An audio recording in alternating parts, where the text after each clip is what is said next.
you were talking about just diversity in the gaming space as a whole. And I wanted to kind of highlight this comment.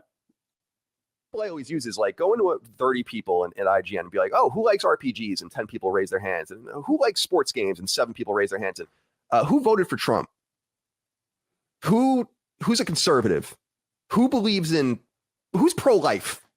You know, like right. who comes from a red state? You know, right. like it's, and that's the thing, like, that's where I think that the essence of diversity is. That is, to me, the essence of diversity.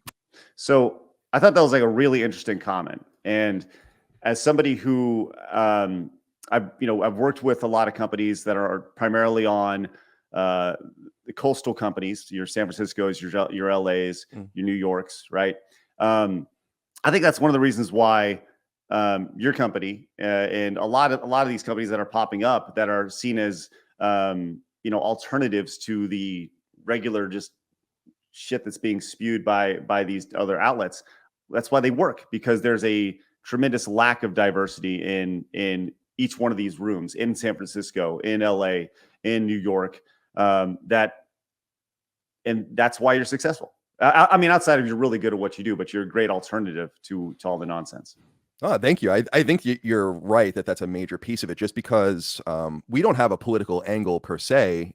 We just don't care what your politics are. And that should be, I think, enough to be welcoming to people and welcoming to a diverse array of viewpoints. It's interesting because our newest recruit is Gene Park, who's the Washington Post's games critic, and he's co-hosting our Nintendo podcast. And he and I have become very good friends over the last couple of years. And he got a lot of grief when he started doing shows with us. And then when he kind of doubled down and said, because I think what he realized, and he can tell his own stories, but what he realized behind the scenes, like in his own mind, was like, these people have no power.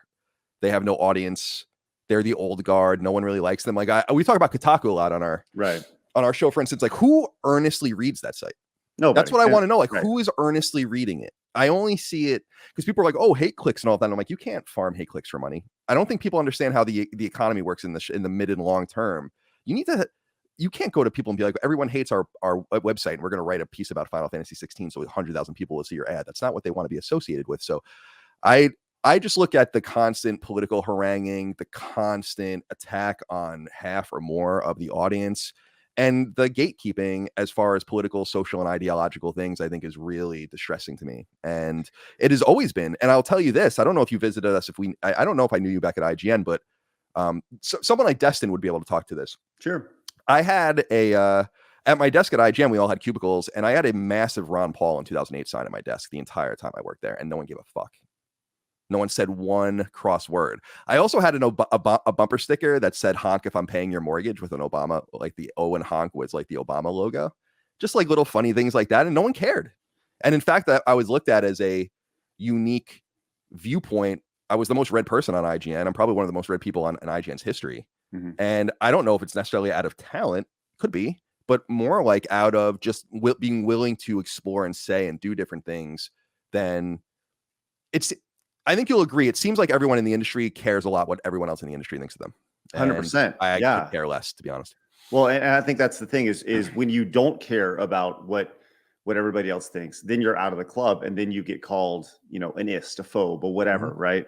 And you're subject to these attacks based off of something that you probably didn't even say, or just assumptions. And I think it's almost a character assassination, mainly because you're not part of the club, because you don't think like them and you're not a part of what they want. So you've had, there was a story a few years ago where you had a panel canceled at PAX. Mm-hmm. And you obviously, that was very obviously politically driven, right? Mm-hmm. I would imagine.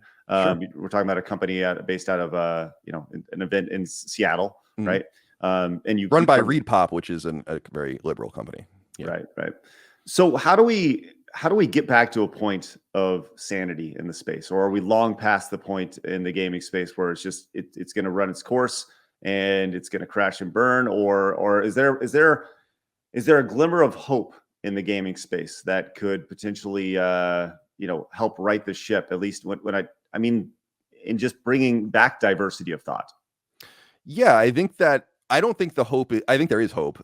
I think new shows, new people that aren't even born yet probably will be the ultimate harbingers of a change. But and maybe will be the inspiration for those people. I don't know. But I think the old media, like the old guard, there's no saving that. And I think that that's clear. They've had, you can really, I think, relate to this. I put this in the words, and we use Kotaku as an example when we talk about this. Imagine, I think about the writer over there, Ethan Gach, I think his name is, right? And he's worked there for many, many years. He's written hit pieces about all of us or whatever. But he was kind of bestowed upon him a Kotaku that was actually well-read, popular, trafficked. And under people like him, they failed. And the people that are in these positions of failure act like it's everyone else's fault but their own, but they don't realize it's them.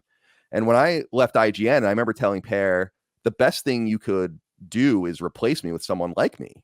Like, go find someone that sounds different, but they never did, and that's their loss. And so if you're not an IGN or a GameSpot and you're a historical site that can scrape, has incredible Google cache and can scrape and do SEO and all this kind of stuff, you're done. And it's not a matter of if, but when Kotaku goes out of business. And 100%. And so, and frankly, it couldn't happen to a group of nicer people. So, see, that's the thing that, and some people think it's a kind of a bad look for me, but I don't feel bad for any of these people. These are the same people that tried to destroy my life over nothing and have come at me relentlessly for years, trying to ruin my reputation and all of the rest. So watching them sink gives me frankly great glee. I love it. I can't wait. I'll be there celebrating with everyone else when Kotaku goes out of business, and that tells you a lot about the business and the model, and that's why I wonder, like, who earnestly reads these places.